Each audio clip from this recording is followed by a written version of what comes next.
How to screen recording on Netflix.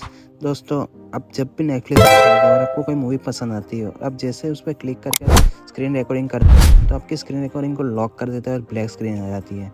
तो आज की वीडियो में बताने वाला हूँ 2 ऐसी ट्रिक जिसकी मदद से आप स्क्रीन रिकॉर्डिंग कर सकते हो विदाउट ब्लैक स्क्रीन। नेटफ्लिक्स को DRM प्रोटेक्ट करता है, जिसकी वजह से आप स्क्रीन रिकॉर्डिंग नहीं कर सकते।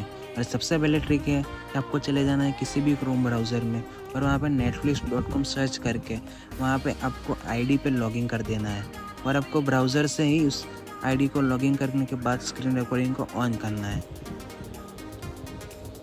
और दूसरी ट्रिक ये है कि आपको नेटफ्लिक्स ऐप में चले जाना है और वहीं पे आपको डाउनलोड कर लेना है और फिर इंटरनेट बंद करने के बाद आपको फिर से स्क्रीन रिकॉर्डिंग करना है, जिसकी मदद से आप स्क्रीन रिकॉर्डिंग कर सकते हो।